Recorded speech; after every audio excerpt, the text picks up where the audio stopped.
అందరికీ నమస్కారం అండి. Welcome to our channel. కొద్దిగా డిలే వచ్చింది. మనకి వేరే పనిలో కొంచెం బిజీ అయిపోయి, గత 5 డేస్ నుంచి వీడియోస్ ఏమి రాలేదు. సో, ఈరోజు మనం మొత్తం 3 టాపిక్‌ల మీద డిస్కస్ చేద్దాం. ఒకటొచ్చేసి పెట్రోల్ బంకు, రెండొచ్చేసి వాకింగ్ పాత్, మూడొచ్చేసి స్కూలు. ఓకే. ఫస్ట్‌ది పెట్రోల్ బంక్. సో, ఫస్ట్ అయితే ఈ వీడియో చూడండి. పెట్రోల్ బంక్ గురించి తర్వాత మాట్లాడదాం. పెళ్ళిళ్ళ సీజన్ అని చెప్పేసి కిరాయిలు గబగబా ఒప్పుకున్నాం. బుంకులలో చూస్తేనో డీజిల్ లేదు. వాళ్ళు ఫోన్ చేసి పొద్దున్న రా సాయంత్రం రా అంటున్నారు. బ్లాక్ లో కొందామన్నా బయట ఇవ్వడం అమ్మట్లేదు. ఇదేమన్నా వైన్ షాప్ లో వైన్ అయినా బాగుండేది, బయట బ్లాక్ లో ఉన్నాయి. మేమేమో పెళ్ళిళ్ళ సీజన్ అని చెప్పేసి కిరాయిలు వైన్ షాప్‌లో వైన్ అయినా పర్లేదు బ్లాక్‌లో కొనుక్కునేవాళ్ళంట. ఆ! డీజిల్ దొరకట్లేదంట మన ఆంధ్రాలో.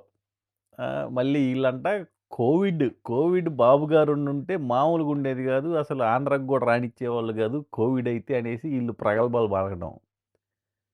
ఆ! అక్కడెక్కడో యుద్ధం జరుగుతుంది. ఒక దేశంలో గూడా గాదు. అక్కడెక్కడో జరుగుతుంటే మన ఆంధ్రాలో పెట్రోల్ గాని, డీజిల్ గాని దొరకట్లేదంట. మళ్ళీ ఈళ్ళంట కోవిడ్ టైంలో ఉద్ధరించేవాళ్ళంట ఆంధ్రప్రదేశ్‌ని. ఇక కోవిడ్ టైంలో బాబు గారు ఉండుంటే ఇంక మన పరిస్థితి ఎట్టుండేదో ఇమాజిన్ చేసుకోవడానికి కూడా భయంగా ఉంది. ఈళ్ళు ఉద్ధరిచ్చేత్తారు విజనరీ లీడర్లు.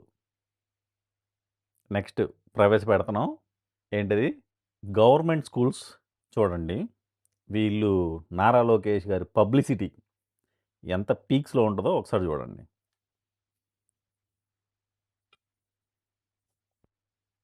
హ్మ్. ప్రతీక మా ప్రభుత్వ యాజమాన్య పాఠశాల అనుభవించలేని ఉపాధ్యాయులచే బోధన complete free education just possible in our government schools only. రాష్ట్రంలో అన్ని ప్రభుత్వ పాఠశాలలో ఐఎఫ్పి స్మార్ట్ టీవీల ద్వారా ఉచిత డిజిటల్ విద్యా బోధన, వేల పుస్తకాలతో లైబ్రరీలు, మ్యాథ్స్, ఇంగ్లీషు, సైన్స్ ల్యాబ్లు కేవలం మన ప్రభుత్వ పాఠశాలలోనే. ఉదయాన్నే ఒక రోజు రాగి జావ, ఇంకొక రోజు పప్పుండ. ఇది యాడ్ కొద్దిగా పెద్దదనమాట. పబ్లిసిటీ గదా! సో, 2:30 నిమిషాలుంది. ఇప్పుడు 2:30 నిమిషాలు మీకేం చూపిస్తా మీరు ఆల్రెడీ చూసే ఉంటారు. దీంట్లో మనకి 2 క్వెషన్‌లున్నాయి. ఫస్ట్ క్వెషన్ వచ్చేసి ఇలాంటి అడ్వర్టైజ్‌మెంట్ ఇలాంటిది మన విజనరీ బాబు గారు 3 టైమ్స్ సీఎంగా ఉన్నారు. అప్పుడెందుకేయలేదు ఇలాంటి అడ్వర్టైజ్‌మెంట్‌లు? అప్పుడు సరే. అప్పట్లో అంటే డిజిటల్ స్క్రీన్‌లు లేవు. 2014-19 డిజిటల్ స్క్రీన్ ఎందుకు లేదు? మధ్యాహ్న భోజన పథకం అప్పుడెందుకు లేదు? అప్పుడెందుకు బాగు చేయలేదు స్కూల్లు? అప్పుడేమైపోయినాయి డిజిటల్ స్కూల్లు, డిజిటల్ బోర్డులు? అప్పుడేమైపోయినాయి లాబొరేటరీలు? అప్పుడసలు ప్రభుత్వ స్కూల్లోకెళ్ళే సాహసమన్నా చేశారా ఎవరన్నా? జగన్ గారు తీసుకొచ్చిన రిఫార్మ్స్‌కి దాన్ని కొనసాగింపిది. ఈ పబ్లిసిటీ ఎందుకు? మీరు తెచ్చినట్టు, ఇదేదో మీరు కనిపెట్టినట్టు. నెక్స్ట్ వైజాగ్.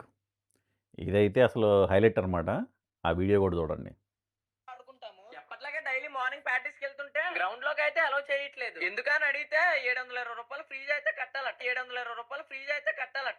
ఇంకా మాలో మేము అందరం కలిసి మా గ్రౌండ్ బయట అయితే ధర్నా చేసాము. అయినా సరే మమ్మల్ని లోపల పంపించబోయేసరికి మేమందరం కలిసి గేట్లు అయితే తోస్తాము. మేము చేసేది తప్ప కరెక్టా మీరే చెప్పండి. నేను 99 పైసల్లోనే గజాన్ని మీరు చేసేది తప్పా కరెక్టా అంటే తప్పే అండి. మనోళ్ళు విజనరీ లీడర్స్ వచ్చేసి 99 పైసలకే ల్యాండ్ ఇచ్చేస్తారు. కానీ గవర్నమెంట్ ల్యాండ్‌లో వాకింగ్ చేయడానికి, జాగింగ్ చేయడానికి, పొద్దున్నే రేపటి నుంచి పొద్దున్నే ఊపిరి పీల్చుకోవడానికి ₹720 అనేది నెల నెల కట్టాలనమాట. అప్పట్లో జగన్ గారు ఏది మన చెత్త పన్ను పెట్టినందుకు వాళ్ళు ఆ రేంజ్‌లో మాట్లాడారు. పవన్ కళ్యాణ్ గారు గాని, ఇంకా టీడీపీలో ఇప్పుడున్న మినిస్టర్స్ గాని, నారా లోకేష్ గారు గాని, చంద్రబాబు నాయుడు గారు గాని. కానీ ఇప్పుడు నడవడానికి కట్టాలంట ఫీజులు. ఇంక రేపు ఊపిరి పీల్చడానికి కట్టాల్సొచ్చిద్ది మరి.